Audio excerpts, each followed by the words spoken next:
ನಮಸ್ಕಾರ ವೀಕ್ಷಕರೇ, ನಾನು ರಾಜ್ ಸ್ಪರ್ಧಾತ್ಮಕ ತರಬೇತಿ ಕೇಂದ್ರದ ವಿದ್ಯಾರ್ಥಿ ವಾಸುದೇವ್ ಚವಾಣ್. ಇಂದು ನಮ್ಮ ಸ್ಟುಡಿಯೋಗೆ ವಿಶೇಷ ಅತಿಥಿ ಬಂದಿದ್ದಾರೆ. ಅವರ ಪರಿಚಯ ಹೇಳಿಕೊಡುವೆ. ರೈತನ ಮಗಳು ಹಾಗೂ ಸರ್ಕಾರಿ ಶಾಲೆಯಲ್ಲಿ ಕನ್ನಡ ಮಾಧ್ಯಮದಲ್ಲೇ ಪ್ರಾಥಮಿಕ ಹಾಗೂ ಪ್ರೌಢ ಶಿಕ್ಷಣ ಮುಗಿಸಿ PSI ಹುದ್ದೆಗೆ ನೇಮಕವಾಗಿದ್ದಾರೆ. ಹಾಗಾಗಿ ನೀಲಮ್ಮ ಮೇಡಮ್ ಅವರಿಗೆ ಮೊದಲಿಗೆ ಈ ಸ್ಟುಡಿಯೋಲ್ಲಿ ಸ್ವಾಗತಿಸ್ತಾ, ಮೇಡಮ್ ತಮ್ಮ ಕಿರು ಪರಿಚಯ ನಮ್ಮ ವೀಕ್ಷಕರಿಗೆ ಹೇಳಿ ಮೇಡಮ್. ಮೊದಲನೇದಾಗಿ ನಮಸ್ತೆ ಸರ್. ಮತ್ತು ಈ ವಿಡಿಯೋನ ವೀಕ್ಷಿಸುತ್ತಿರುವಂಥ ಎಲ್ಲ ವೀಕ್ಷಕರಿಗೆ ನನ್ನ ನಮಸ್ಕಾರ. ನನ್ನ ಹೆಸರು ನೀಲಮ್ಮ ಕರ್ಗೋಣ್ ಅಂತ. ಬೇಸಿಕಲಿ ನಮ್ಮದು ಕೃಷಿ ಕುಟುಂಬ. ನಮ್ಮ ತಂದೆ ಒಬ್ಬರು ರೈತರು, ಅವ್ರ ಹೆಸರು ಮಲ್ಲಪ್ಪ ಅಂತ, ತಾಯಿ ರೇಣುಕಾ. ನಂದು ಪ್ರೈಮರಿ ಮತ್ತು ಹೈಸ್ಕೂಲ್ ಎಲ್ಲ ಮುಗಿದಿದ್ದು ಹಳ್ಳಿಲೇ ಸರ್, ಮಣ್ಣಿಕೆರೆ ನಮ್ಮ ಗ್ರಾಮದಲ್ಲೇ ಮುಗಿದಿದ್ದು. ಅದಾದಮೇಲೆ PUC ಸೈನ್ಸ್ ಮಾಡಿದೆ. ಸೈನ್ಸ್ ಮಾಡಿ ಇಂಜಿನಿಯರಿಂಗ್ ಮುಗಿಸ್ಕೊಂಡ್ಮೇಲೆ ಕಾಂಪಿಟೇಟಿವ್ ಎಕ್ಸಾಮ್ಗೆ ಬಂದೆ ಸರ್. ನಾನು ಮಣ್ಣಿಕೆರೆಯವಳು ಸರ್. ಬಾಗಲಕೋಟೆ ಜಿಲ್ಲೆ ಬಿಳಗಿ ತಾಲೂಕು ಮಣ್ಣಿಕೆರೆ ಗ್ರಾಮದವಳು ಸರ್. ಮೇಡಮ್, ಇವಾಗ ನೀವು ಇಂಜಿನಿಯರಿಂಗ್ ಸ್ಟೂಡೆಂಟ್ ಇದ್ದು ITBTಯಲ್ಲಿ ಲಕ್ಷಾನುಗಟ್ಟಲೆ ಸ್ಯಾಲ್ರಿ ತೊಗೋಬೋದು. ಆದರೂ ಈ ಒಂದು PSI ಹುದ್ದೆಗೆ ಬರಬೇಕಾದ್ರೆ ಕಾರಣ ಏನು? ನೀವು ಹೇಳಿದ್ದು ಕರೆಕ್ಟ್ ಸರ್. ಈಗ ITBTಲಿ ಹೋದರೆ ಲಕ್ಷಾನುಗಟ್ಟಲೆ ಪೇಮೆಂಟ್ ಸಿಗುತ್ತೆ ನಿಜ ಸರ್. ಆದರೆ ನನಗಲ್ಲಿ ಇಂಟ್ರೆಸ್ಟ್ ಇರಲಿಲ್ಲ. ಪ್ರೈವೇಟ್ ಸೆಕ್ಟ್ರಲ್ಲಿ ವರ್ಕ್ ಮಾಡಬೇಕಂತ ಮುಂಚೆಗಿಂತಲೂ ಇಂಟ್ರೆಸ್ಟ್ ಇರಲಿಲ್ಲ. ಗೌರ್ಮೆಂಟ್ ಸೆಕ್ಟ್ರಲ್ಲೇ ಕೆಲಸ ಮಾಡಬೇಕಂತ ನನ್ನ ಆಸೆ ಆಗಿತ್ತು. ಹಾಗೆ ಮತ್ತು ನಮ್ಮ ತಂದೆ ನನ್ನ PSI ಆಗಿ ನೋಡಬೇಕಂತ ಅವ್ರ ಆಸೆ ಸರ್. ಅದಕ್ಕೋಸ್ಕರ ನಾನು ಎಷ್ಟೊಂದು ಗೌರ್ಮೆಂಟ್ ಎಕ್ಸಾಮ್ ಬರೋದು ಬೇರೆ ಆಫೀಸರ್ ಆಗ್ಬೋದಿತ್ತು, ಆದರೆ ನಮ್ಮ ತಂದೆಗೆ ನಾನು PSI ಆಗಬೇಕಂತ ಆಸೆ. ಸೊ ಹಾಗಾಗಿ ನಾನು ಪೊಲೀಸ್ ಡಿಪಾರ್ಟ್ಮೆಂಟನ್ನು ಚೂಸ್ ಮಾಡಿಕೊಂಡು PSI ಎಕ್ಸಾಮ್ಗೆ ಪ್ರಿಪೇರ್ ಆದೆ ಸರ್. ಜೈಲು ವಾರ್ಡನ್ ಆಗಿ ಈಗಾಗಲೇ ನೇಮಕವಾಗಿದ್ದು ಮತ್ತು PSI ಪರೀಕ್ಷೆಯಲ್ಲಿ ಕೂಡ ಇವಾಗ ನೇಮಕ ಆಗಿದ್ದಾರೆ.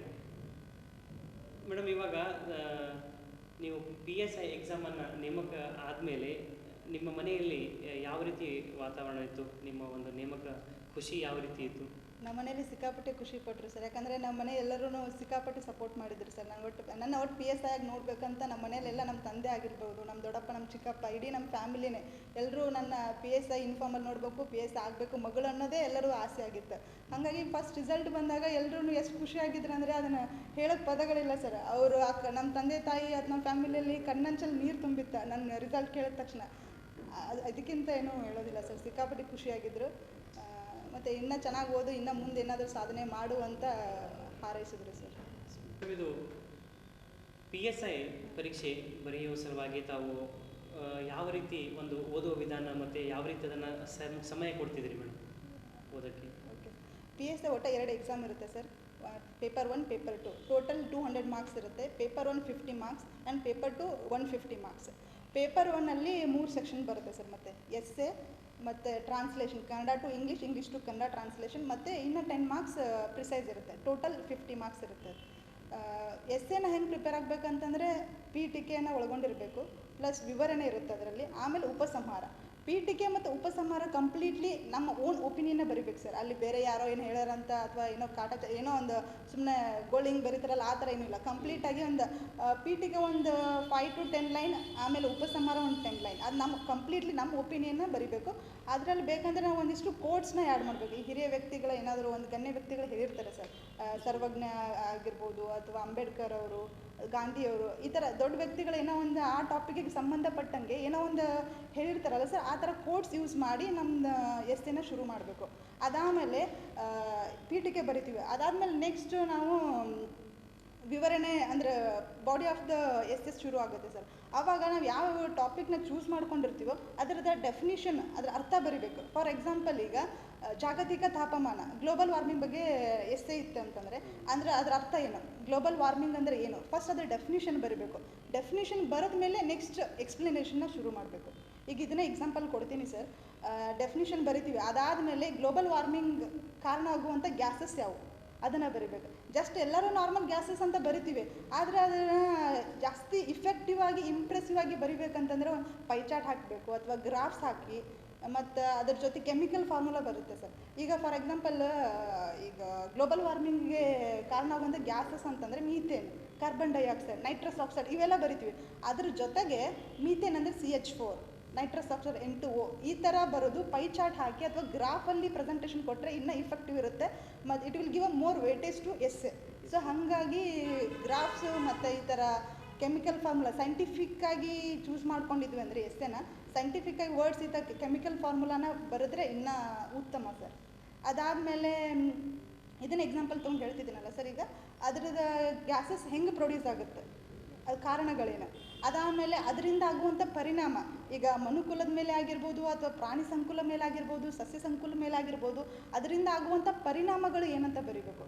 ಅದು ಅಲ್ಲಿ ಒಂದು 10 ಪಾಯಿಂಟ್ಸ್, ಅಲ್ಲಿ 10 ಪಾಯಿಂಟ್ಸ್. ಆಮೇಲೆ ಅದನ್ನು ಹೌ ಟು ಓವರ್ಕಮ್, ಅದರಿಂದ ನಾವು ಹೆಂಗೆ ಜಾಗತಿಕ ತಾಪಮಾನನ ಹೆಂಗೆ ಕಡಿಮೆ ಮಾಡಬೇಕು, ಅಲ್ಲಿ ಒಂದಿಷ್ಟು ಪಾಯಿಂಟ್ಸ್ ಅದನ್ನು ಬರೆಯೋದು. ಮತ್ತು ಸರ್ಕಾರಗಳು ತಗೊಂಡಿರುವಂಥ ಕ್ರಮಗಳು, ಅದಕ್ಕೆ ಸ್ಟೇಟ್ ಗೌರ್ಮೆಂಟ್ ಇರಲಿ, ಸೆಂಟ್ರಲ್ ಗೌರ್ಮೆಂಟ್ ಇರಲಿ, ಅಥವಾ ಬೇರೆ ಸ್ಟೇಟ್ ಗೌರ್ಮೆಂಟ್ಸ್ ಎಲ್ಲ ಈಗ ಏನಾದ್ರು ಯೋಜನೆಗಳು ತೊಗೊಂಡಿದ್ರೆ ಅವನ್ನೆಲ್ಲ ಆ್ಯಡ್ ಮಾಡಬೇಕು ಸರ್. ಇಷ್ಟೆಲ್ಲ ಆ್ಯಡ್ ಮಾಡಿ ಮತ್ತು ಪರಿಸರಕ್ಕೆ ಹೋರಾಡಿದಂಥ ಮುಖ್ಯ ಗಣ್ಯ ವ್ಯಕ್ತಿಗಳು ಹೆಸರು ಬರೆಯೋದು, ಅಥವಾ ಪರಿಸರಕ್ಕೆ ಸಂಬಂಧಪಟ್ಟಂಥ ದಿನಾಚರಣೆಗಳು ಬರ್ತವೆ ಸರ್. ಈಗ ಜೌಗು ದಿನಾಚರಣೆ, ಅರಣ್ಯ ದಿನಾಚರಣೆ, ವಿಶ್ವ ಪರಿಸರ ದಿನಾಚರಣೆ, ಇವನ್ನೆಲ್ಲ ದಿನಾಚರಣೆಗಳ ಬರೆದ್ರೆ ಇನ್ನೂ ಇಫೆಕ್ಟಿವ್ ಇರುತ್ತೆ. ಯಾಕಂದರೆ ನಾವು ಎಸ್ಸೆ ಕಂಪಲ್ಸರಿ 4 to 5 ಪೇಜಸ್ ಇರಲೇಬೇಕು ಸರ್. ಅಷ್ಟರ ಮಟ್ಟಿಗೆ ಬರಿಬೇಕಂದ್ರೆ ಏನೋ ಸುಮ್ಮನೆ ಏನೋ ಬರೆದ್ರೆ ಮಾರ್ಕ್ಸ್ ವೇಟೇಜ್ ಸಿಗಲ್ಲ ಸರ್. ಹಾಗಾಗಿ ಈ ಥರ ಸ್ಪೆಸಿಫಿಕ್ಕಾಗಿ ಮೆನ್ಷನ್ ಮಾಡಿ ಬರೆದ್ರೆ ಇನ್ನೂ ಉತ್ತಮ ಸರ್, ಮತ್ತು ಸ್ಕೋರಿಂಗ್ ಆಗಿರುತ್ತೆ. ಇಷ್ಟೆಲ್ಲ ಬರೆದ ಮೇಲೆ ಆಮೇಲೆ ಅದೇ ಯೋಜನೆಗಳು ಬರೀಬೇಕು. ಆಮೇಲೆ ಉಪಸಂಹಾರಣ, ಏನೋ ಒಂದು ಕೋಟ್ ಹಾಕಿ ಅದರಿಂದ ಏನು ನಾವು ಓವರಾಲ್ ಎಸ್ಸಲ್ಲಿ ಏನು ಹೇಳಿದ್ವೋ ಮತ್ತು ಮುಂದೆ ಏನು ಮಾಡಬೇಕು ಅದನ್ನು ಒಂದು 4-5 ಲೈನಲ್ಲಿ ಮತ್ತೆ ಉಪಸಂಹಾರ ಬರೆದು ಇದು ಮಾಡಬೇಕು ಸರ್. ಹಿಂಗೆ ಈ ಥರ ಎಸ್ಸೆ ಬರೀಬೇಕು.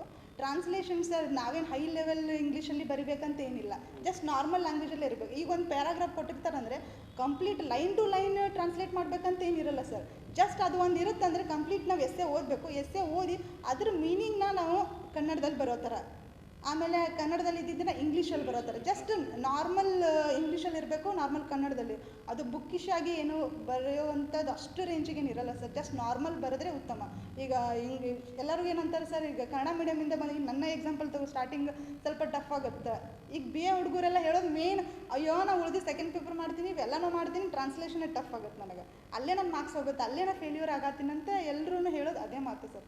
ಹಾಗಾಗಿ ಅಷ್ಟು ಹೈ ಲೆವೆಲ್ ಇಂಗ್ಲೀಷ್ ಏನು ಬರೆಯೋದು ಬೇಡ, ಜಸ್ಟ್ ನಾರ್ಮಲ್ ವೇಲು ಇರ್ದಿರೋವಂಥ ಅದೇನು ಪ್ಯಾರಾಗ್ರಾಫ್ ಇರುತ್ತನ ಕಂಪ್ಲೀಟಾಗಿ ಕನ್ವೆ ಮಾಡಿ ಅದೇ ಅರ್ಥ ಭಂಗವಾಗದಂಗೆ ಅದೇ ಅರ್ಥ ಕೊಡೋ ಥರ ಬರೆದ್ರೆ ಮುಗೀತು ಸರ್. ಇನ್ನು ಪ್ರಿಸೈಸ್ ಅಂದರೆ ಸರ್, ಅದು ಕೊಟ್ಟಿರುವಂಥ ಪ್ಯಾರಾಗ್ರಾಫ್ನ 1/3 ಮಾಡಿ ಬರೀಬೇಕು. ಫಾರ್ ಎಕ್ಸಾಂಪಲ್ ಈಗ 15 ಲೈನ್ಸ್ ಇರುತ್ತಂದರೆ ಸರ್ 1/3 15/3 ಅಂದರೆ 5 ಲೈನ್ಸಲ್ಲಿ ಬರೀಬೇಕು. 15 ಲೈನ್ ಇರುವಂಥ ಒಂದು ಪ್ರಿಸೈಸ್ನ ಕಾಂಪ್ರೆಸ್ ಮಾಡಬೇಕು. ಕಾಂಪ್ರೆಸ್ ಮಾಡಿ ಅದನ್ನು 5 ಲೈನಲ್ಲಿ ಬರೆಯೋ ಥರ ಮಾಡಬೇಕು. ಇದೇ ಪ್ರಿಸೈಸ್ ಸರ್. ಇದಿಷ್ಟು 1ನೇ ಪೇಪರ್ ಸರ್. ಆಮೇಲೆ ಸೆಕೆಂಡ್ ಪೇಪರ್ 150 ಮಾರ್ಕ್ಸ್ ಇರುತ್ತೆ ಸರ್. 150 ಮಾರ್ಕ್ಸಲ್ಲಿ 100 ಕ್ವಶನ್ಸ್ ಇರುತ್ತೆ total. 100 question each question 1.5 marks sir. ಅದರಲ್ಲಿ ಹಿಸ್ಟ್ರಿ, IC, ಜಾಗ್ರಫಿ ಮತ್ತು mental ability, maths and mental ability, current affairs, science and technology ಮತ್ತು ಎಕನಾಮಿಕ್ಸ್, ಇಷ್ಟು ಸಬ್ಜೆಕ್ಟ್ಸ್ ಇರುತ್ತೆ sir. ಈಗ ಮ್ಯಾಥ್ಸ್ ಆ್ಯಂಡ್ ಮೆಂಟಲ್ ಎಬಿಲಿಟಿ ನಮ್ಗೆ difficult ಆಗುತ್ತೆ. ಓಕೆ, ನಾನು ಬೇರೆ ಸಬ್ಜೆಕ್ಟ್ಸಲ್ಲಿ ನಾನು ಕ್ಯಾರಿ ಮಾಡ್ತೀನಿ, ಅಥವಾ ಕರೆಂಟ್ ಅಫೇರ್ ಜಾಸ್ತಿ ಓದೋಕ್ಕಾಗತ್ತಿಲ್ಲ, ಬೇರೆ ಸಬ್ಜೆಕ್ಟ್ ನಾನು ಅಲ್ಲಿ ಕ್ಯಾರಿ ಮಾಡ್ಕೊಂಡು ನಾನು ಹೆಂಗೋ ಮಾರ್ಕ್ಸ್ ಮಾಡ್ತೀನಿ ತೊಗೋತೀನಿ ಅಂತ ಅಂದರೆ ಮೂರ್ಖರು ಸರ್. ಯಾಕಂದರೆ ಮುಂಚೆ ನಾನು ಅದೇ ಥರ ಅಂದ್ಕೊಂಡಿದ್ದೀನಿ ಸ್ವಲ್ಪ. ಯಾಕಂದರೆ ಹಿಂದೆ ಬರೆದಿರುವಂಥ PSIಯಲ್ಲಿ ನಾನು ಕರೆಂಟ್ ಅಫೇರೇ ಜಾಸ್ತಿ ಮಿಸ್ಟೇಕ್ ಮಾಡಿದ್ದೆ ಸರ್. ಯಾಕಂದ್ರೆ ಅಷ್ಟು ಪ್ರಿಪೇರ್ ಆಗಿರಲಿಲ್ಲ ಸರ್ ನಾನು ಕರೆಂಟ್ ಅಫೇರ್ಸ್ ಕೊಡ್ತಾ ಬಿದ್ದಿದ್ದು. ಹಾಗಾಗಿ ಇವಾಗ ಸೆಲೆಕ್ಟ್ ಆಗಿರೋದಕ್ಕೆ ಮೇನ್ ಅದಕ್ಕೆ ಯಾವುದು ಹಿಂದೆ ನಾನು ಎಕ್ಸಾಮಲ್ಲಿ ಫೇಲ್ಯೂರ್ ಆಗೋಕ್ಕೆ ಕಾರಣ ಆಗಿತ್ತು ಅದನ್ನು ಎನಲೈಸ್ ಮಾಡಿಕೊಂಡು ಅದ್ರ ಕಡೆನೇ ಕಾನ್ಸಂಟ್ರೇಷನ್ ಜಾಸ್ತಿ ಕೊಟ್ಟೆ ಸರ್. ಹಾಗಾಗಿ ಎಲ್ಲ ಸಬ್ಜೆಕ್ಟ್ನೂ ಓದಬೇಕು. ಯಾವುದೂ ಈ ಟಾಪಿಕ್ ನಂಗೆ ಟಫ್ ಆಗುತ್ತಾ ಇದನ್ನು ಬಿಟ್ಟು ಬೇರೆ ಅದರಲ್ಲಿ ಕವರ್ ಮಾಡ್ಕೋತೀನಿ ಅಂತ ಮನೋಭಾವನೆ ಇಟ್ಕೋಬಾರ್ದು ಸರ್. ನಾವು ಎಲ್ಲನೂ ಎಲ್ಲ ವಿಷಯನೂ ಓದಲೇಬೇಕು ಸರ್, ಅಂದರೆ ಸ್ಕೋರ್ ಮಾಡೋಕ್ಕಾಗುತ್ತೆ. ಈಗ ನಾವು ಎಕ್ಸಾಮ್ಸರ್ ಯಾವ ಪ್ರೆಡಿಕ್ಟ್ ಮಾಡೋಕ್ಕಾಗಲ್ಲ ಕ್ವಶನ್ ಪೇಪರ್. ಯಾಕಂದರೆ ಇದೇ ಟಾಪಿಕಲ್ಲಿ ಇಷ್ಟೇ ಕ್ವಶನ್ಸ್ ಬರುತ್ತೆ. ಈಗ ಹಿಸ್ಟ್ರಿಲಿ ಒಂದೊಂದು ಸಾರಿ ಹಿಸ್ಟ್ರಿ ಜಾಸ್ತಿ ಕಾನ್ಸಂಟ್ರೇಷನ್ ಕೊಟ್ಟಿದ್ರೆ IC ಕಮ್ಮಿ ಕೊಟ್ಟಿರ್ತಾರೆ, ಒಂದೊಂದು ಸಾರಿ IC ಜಾಸ್ತಿ ಮಾಡಿ ಹಿಸ್ಟ್ರಿ. ಸೊ ಈಗ ಹೇಳೋಕ್ಕೆ ಬರೋಲ್ಲ ಸರ್ ಯಾವುದಕ್ಕೆ ಹೆಚ್ಚು ಇಂಪಾರ್ಟೆನ್ಸ್ ಕೊಟ್ಟಿರ್ತಾರಂತ. So question paper every year same ಇರಲ್ಲ ಸರ್. ಇವನ್ ನಾವು ಪ್ರೆಡಿಕ್ಟು ಮಾಡೋಕ್ಕಾಗಲ್ಲ. ಹಾಗಾಗಿ ನಾವು ಸೇಫ್ ಆಗಿರ್ಬೇಕಂತಂದರೆ ಎಲ್ಲ ಸೆಕ್ಟ್ರಲ್ಲೂ ಓದ್ಕೋಬೇಕು ಸರ್. ಮತ್ತು ಇನ್ನೊಂದು ಏನಂದರೆ, ಈಗ ಎಲ್ಲ ಬುಕ್ಸ್ ಓದೋದಕ್ಕಿಂತ ಸರ್ ಎಲ್ಲ ಬುಕ್ನ ರೆಫರ್ ಮಾಡ್ಕೋಬೇಕು. ರೆಫರ್ ಮಾಡ್ಕೊಂಡು ನಮ್ಮದೇ ಆದಂಥ ಓನ್ ನೋಟ್ಸ್ನ ಪ್ರಿಪೇರ್ ಮಾಡ್ಕೋಬೇಕು ಸರ್. ಆದಷ್ಟು ಶಾರ್ಟ್ ನೋಟ್ಸ್ ಬರೀಬೇಕು. ಒಂದು ಸಣ್ಣ ನೋಟ್ ಪ್ಯಾಡ್ ತೊಗೊಂಡು ನಾವೇನು ಓದ್ತೀವಲ್ಲ ಫಸ್ಟ್ ಒಂದು 4-5 ಟೈಮ್ಸ್ ನಾವೇ ಓದ್ಕೋಬೇಕು ಸರ್. ಎಲ್ಲ ಓದ್ಕೊಂಡು ಅದನ್ನು ಶಾರ್ಟ್ ನೋಟ್ಸಾಗಿ ಬರ್ಕೋಬೇಕು. ಮತ್ತು ಎಲ್ಲ ಒನ್ಸ್ ನಾವು ಓದೋದೆಲ್ಲ ಮುಗಿದ ಮೇಲೆ ಪ್ರೀವಿಯಸ್ ಇಯರ್ ಕ್ವಶನ್ ಪೇಪರ್ನ ಸಾಲ್ವ್ ಮಾಡಬೇಕು ಸರ್. ಎಷ್ಟು ವರ್ಷದ ಪ್ರೀವಿಯಸ್? ಎಲ್ಲ ಸರ್ ಆಲ್ಮೋಸ್ಟ್ ಈಗೆಲ್ಲ ಅವೈಲೇಬಲ್ ಇರುತ್ತೆ ಸರ್. ಫಸ್ಟ್ ನಾವು 4-5 ಸಾರಿ ಓದಿದ ಮೇಲೆ ಮುಗೀತು ಸರ್. 4-5 ಸಾರಿ ಓದಬೇಕಂದ್ರೆ ನಾವೆಲ್ಲ ಶಾರ್ಟ್ ನೋಟ್ಸ್ ರೆಡಿ ಮಾಡ್ಕೋಬೇಕು. ಶಾರ್ಟ್ ನೋಟ್ಸ್ ರೆಡಿ ಮಾಡಿ ಇಟ್ಕೊಂಡ್ಮೇಲೆ ಪ್ರೀವಿಯಸ್ ಇಯರ್ ಕ್ವಶನ್ ಪೇಪರ್ ಓದಬೇಕು. ಅಂದರೆ ನಮ್ಗೊಂದು ಐಡಿಯಾ ಬರುತ್ತೆ ಸರ್. ಈಗ ಒಬ್ಬರು ಏನು ಮಾಡ್ತಾರೆ, ಓದೋದಿಲ್ಲ, ಡೈರೆಕ್ಟ್ ಕ್ವಶನ್ ಪೇಪರ್ಗೆ ಹೋಗ್ಬಿಡ್ತಾರೆ ಸರ್. ಅದು ನಮಗೆ ಹಿಂದೆ ಸಬ್ಜೆಕ್ಟ್ ನಾಲೆಜ್ ಇಲ್ಲ, ಸಬ್ಜೆಕ್ಟ್ ಏನಂತ ಗೊತ್ತಿಲ್ಲ, ಡೈರೆಕ್ಟ್ ಕ್ವಶನ್ ಪೇಪರ್ಗೆ ಹೋದರೆ ಅದು ಅಷ್ಟು ಉತ್ತಮ ಅಲ್ಲ ಸರ್ ನನ್ನ ಪ್ರಕಾರ. ಫಸ್ಟ್ ಎಲ್ಲ ಸಬ್ಜೆಕ್ಟ್ನ ಓದಿ ನಾವು ಸರಿಯಾಗಿ ಅಂಡರ್ಸ್ಟ್ಯಾಂಡ್ ಮಾಡ್ಕೊಂಡ ಮೇಲೆ ಕ್ವಶನ್ ಪೇಪರ್ನ ಸಾಲ್ವ್ ಮಾಡಬೇಕು. ಅದು ಪಿ ಸಿಯಿಂದ ಹಿಡ್ಕೊಂಡು ಶುರು ಮಾಡಿದ್ರೆ ಇನ್ನೂ ಒಳ್ಳೆಯದು sir. P C, PSI, KS, IAS, ಮತ್ತು ಇದ್ರ ಸರ್ SSC ಕ್ವಶನ್ ಪೇಪರ್ಸ್ ಎಲ್ಲ ಆನ್ಲೈನಲ್ಲಿ ಎಷ್ಟೊಂದು ಸಿಗುತ್ತೆ ಸರ್. ಅವನ್ನೆಲ್ಲ ರೆಫರ್ ಮಾಡಿಕೊಂಡು ಕ್ವಶನ್ ಪೇಪರ್ ಸಾಲ್ವ್ ಮಾಡಬೇಕು. ಒಂದೊಂದು ಸರಿ ಇಲ್ಲಿ ನಾವು ಏನೋ ಓದುವಾಗ ನಾವು ನೋಟ್ಸ್ ಮಾಡ್ಕೋಬೇಕಂದ್ರೆ ಒಂದೊಂದು ಮಿಸ್ ಆಗಿರುತ್ತೆ, ಅಲ್ಲಿ ಕ್ವಶನ್ ಪೇಪರಲ್ಲಿ ಬಂದಿರುತ್ತೆ. ಆ ಸಬ್ಜೆಕ್ಟ್ ರಿಲೇಟೆಡ್ನ ಅಲ್ಲಿ ನಾವು ಶಾರ್ಟ್ ನೋಟ್ಸಲ್ಲಿ ಬರ್ಕೋಬೇಕು. ಏನು ಎಕ್ಸ್ಟ್ರಾ ಪಾಯಿಂಟ್ಸ್ ಬಂದಿರುತ್ತೋ ಅದನ್ನೆಲ್ಲ ಅಲ್ಲಿ ಬರ್ಕೋಬೇಕು ಸರ್. ಬರ್ಕೊಂಡು ನಮ್ಮದೇ ಆದಂಥ ಒಂದು ನೋಟ್ಸ್ ರೆಡಿ ಮಾಡ್ಕೋಬೇಕು. ಇಷ್ಟೆಲ್ಲ ಪ್ರಿಪೇರ್ ಅಂದರೆ ಒಂದು ನೋಟ್ಸ್ ರೆಡಿ ಆಗುತ್ತೆ ಸರ್. ಅದನ್ನೇ ಎಕ್ಸಾಮ್ ನಿಯರ್ ಬಂದಾಗ ಅದನ್ನೇ ರಿಪೀಟೆಡಾಗಿ ಓದಿದರೆ ಚಲೋ ಸರ್. ಮತ್ತು ಇದಿಷ್ಟು ಸಬ್ಜೆಕ್ಟ್ ಸಂಬಂಧಪಟ್ಟಂಗೆ ಆಯಿತು ಸರ್. ಇನ್ನು maths and mental ability. Maths and mental ability ಯಾರು ಹೇಳ್ಕೊಡಿದ್ರು ಬರೋದಲ್ಲ ಸರ್. ನಾವೇ ಪ್ರಾಕ್ಟೀಸ್ ಮಾಡಬೇಕು. ಪ್ರಾಕ್ಟೀಸ್ ಮಾಡ್ದಂಗೆ ನಮ್ಗೆ ಗೊತ್ತಾಗುತ್ತೆ, ಒಂದು ಐಡಿಯಾ ಬರುತ್ತೆ ಯಾವ ಪ್ರಾಬ್ಲಮ್ಸನ್ನು ಯಾವ ಥರ ಸಾಲ್ವ್ ಮಾಡಬೇಕು. ಮತ್ತು ಟೈಮ್ ಮ್ಯಾನೇಜ್ಮೆಂಟ್ ಸಿಕ್ಕಾಪಟ್ಟೆ ಇಂಪಾರ್ಟೆಂಟ್ ಸರ್. ಯಾಕಂತಂದ್ರೆ ಇರೋದೇ 1.5 ತಾಸು, ಇರೋದು 90 ಮಿನಿಟ್ಸ್. 90 ಮಿನಿಟ್ಸಲ್ಲಿ ಒಂದೊಂದು ಸಾರಿ 10ರಿಂದ 15 ಕ್ವಶನ್ಸ್ ಮೆಂಟಲ್ ಎಬಿಲಿಟಿನ ಕೊಟ್ಬಿಟ್ಟಿರ್ತಾರೆ, ಮ್ಯಾಥ್ಸ್ ಆ್ಯಂಡ್ ಮೆಂಟಲ್ ಎಬಿಲಿಟಿ. ಅಲ್ಲಿ ನಾವು ಒಂದಿಷ್ಟು ಲೆಂದಿಯಾಗಿರ್ತೇವೆ, ಏನೋ ದೊಡ್ಡ ಕ್ವಶನ್ಸ್, ಈ ಟ್ರೈನ್ ಮತ್ತು ಟೈಮ್ ಆ್ಯಂಡ್ ವರ್ಕ್ ಬಗ್ಗೆ ಈ ಥರದ್ದೇನೋ ಸ್ವಲ್ಪ ಇದು ಇರೋ ಟಾಪಿಕ್ ಮೇಲೆ ಕ್ವಶನ್ ಕೇಳಿದಾಗ ಅವು ಸಾಲ್ವ್ ಮಾಡ್ತಾ ಇದ್ದಾಗ ನಾವು ಜಾಸ್ತಿ ಟೈಮ್ ತೊಗೊಂಡ್ಬಿಡುತ್ತೆ ಸರ್. ಹಾಗಾಗಿ ನೆಕ್ಸ್ಟ್ ಬರೋ ಕ್ವಶನ್ಸ್ನೂ ನಾವು ಬಿಟ್ಬಿಡ್ತೀವಿ. ಸೊ ಹಾಗಾಗಿ ಸ್ವಲ್ಪ ಟೈಮ್ ನೋಡ್ಕೊತ ನಾವು ಕ್ವಶನ್ ಪೇಪರ್ನ ಸಾಲ್ವ್ ಮಾಡೋ ಕಡೆ ಗಮನ ಕೊಡಬೇಕು sir. Maths and mental ability ಅದೇ ಜಾಸ್ತಿ ನಾವು ಪ್ರಾಕ್ಟೀಸ್ ಮಾಡ್ದಂಗೆ ಅದು ನಮಗೆ ಬರುತ್ತೆ. ಆಮೇಲೆ ಕರೆಂಟ್ ಅಫೇರ್ಸ್ ಒಂದು 2 ಮ್ಯಾಗ್ಝಿನ್ ಓದಬೇಕು ಸರ್.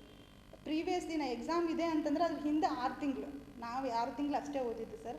ಹಿಂದೆ 6 ತಿಂಗಳು ಕರೆಂಟ್ ಅಫೇರ್ಸ್ನ ಎಲ್ಲ ರೆಫರ್ ಮಾಡ್ಕೋಬೇಕು. ಸ್ಪರ್ಧಾ ವಿಜೇತ ಅಥವಾ ಜ್ಞಾನ ಸಾಧನ, ಮತ್ತು ಈಗ ಆನ್ಲೈನ್ ಎಲ್ಲ ಬರುತ್ತಲ್ಲ GK ಟುಡೇಲೆಲ್ಲ ನೋಡ್ಕೋಬೇಕು. ಮತ್ತು ಯೂಟ್ಯೂಬಲ್ಲಿ ಎಷ್ಟೊಂದು ಚಾನಲ್ ಸಿಗ್ತವೆ, ಅದು ಕನ್ನಡದಲ್ಲಿ ಇರಲಿ ಇಂಗ್ಲೀಷಲ್ಲಿ ಇರಲಿ, ಜಸ್ಟ್ ನಮ್ಗೆ ಇನ್ಫಾರ್ಮೇಷನ್ ಬೇಕು. ಈಗ ನಾರ್ಮಲಿ ಹೇಳೋ ಇಂಗ್ಲೀಷ್ನ ಎಲ್ಲರಿಗೂ ಅರ್ಥ ಮಾಡ್ಕೊತೀವಿ.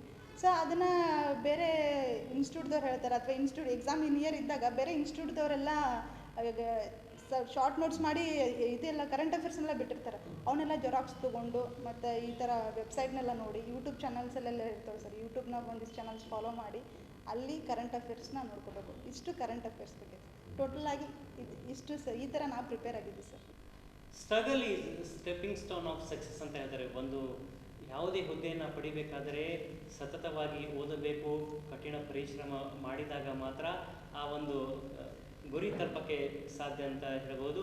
ನೀಲಮ್ಮ ಮೇಡಮ್ ಅವರೇ, ಪರೀಕ್ಷೆ ಸಂದರ್ಭದಲ್ಲಿ ನೀವು ಯಾವ ರೀತಿ ಸಮಯವನ್ನು ನಿರ್ವಹಣೆ ಮಾಡಿದ್ದೀರಿ ಮೇಡಮ್ ಓದೋದ್ರ ಸಲುವಾಗಿ? Okay sir. ಇರೋದೇ ಫಸ್ಟ್ ಪೇಪರ್ ಸೆಕೆಂಡ್ ಪೇಪರ್ ಎರಡಕ್ಕೂ 1.5 hour 90 ಮಿನಿಟ್ಸ್ ಅಷ್ಟೇ ಟೈಮ್ ಇರುತ್ತೆ ಸರ್. ಮೇನ್ ನಾವು ಫೇಲ್ಯೂರ್ ಆಗೋದೇ ಟೈಮ್ ಮ್ಯಾನೇಜ್ಮೆಂಟ್. ಫಸ್ಟ್ ಅದನ್ನು ಸರಿಗೆ ಮಾಡ್ಕೋಬೇಕು ಸರ್. ಅದಕ್ಕೆ ಮೇನ್ ಬೇಕಂದರೆ ಪ್ರಾಕ್ಟೀಸ್ ಸರ್. ಎಕ್ಸಾಮ್ ಡೈರೆಕ್ಟ್ ಹೋಗಿ ಎಕ್ಸಾಮ್ ಬರಿತೀವಿ ಅಂದರೆ ಪಕ್ಕ ನಾವು ಫೇಲ್ಯೂರ್ ಆಗ್ತೀವಿ. ಯಾಕೆ ಸ್ಟಾರ್ಟಿಂಗ್ ನಮ್ಮದು ಎಷ್ಟೊಂದು ಎಕ್ಸಾಮ್ಸ್ ವಿಷಯ ಗೊತ್ತಿತ್ತು, ಓದಿದ್ವಿ, ಬಟ್ ಅಂದರೂ ನಮಗಲ್ಲಿ ಮಾಡೋಕ್ಕಾಗಲಿಲ್ಲ. ಏನು ಎಸ್ಸೆ ಬರೆಯೋದಾಗಿರ್ಬೋದು, ಅಥವಾ ಇಲ್ಲಿ ಸೆಕೆಂಡ್ ಪೇಪರಲ್ಲಿ ಟೈಮ್ ಸಾಲಾರ್ದಕ್ಕೆ ಸರ್ ನಾವು ಎಷ್ಟೋ ಹಿಂಗೆ ಬಿಟ್ಟು ಬಂದಿದ್ದ ಉದಾಹರಣೆ ಇದೆ ಸರ್. ಹಾಗಾಗಿ ಟೈಮ್ ಮ್ಯಾನೇಜ್ಮೆಂಟ್ ಸಿಕ್ಕಾಪಟ್ಟೆ ಇಂಪಾರ್ಟೆಂಟ್ ಸರ್. ಫಸ್ಟ್ ಪೇಪರಲ್ಲಿ ಡಿಸೈಡ್ ಮಾಡ್ಕೋಬೇಕು ಸರ್ ನಾವು ಫಸ್ಟ್ ಎಸ್ಸೆ ಅದು ಈಗ ನಾನು ಒಂಥರ ಓದ್ತೀನಿ, ಇನ್ನೊಬ್ರಿಗೆ ಅದು ಅಪ್ಲೈ ಆಗಲ್ಲ ಸರ್. ಅದು ನಮ್ಮ ಎಫಿಷಿಯನ್ಸಿ, ನಮ್ಮ ಓದೋದು ಇದ್ರ ಮೇಲೆ ಡಿಪೆಂಡ್ ಸರ್.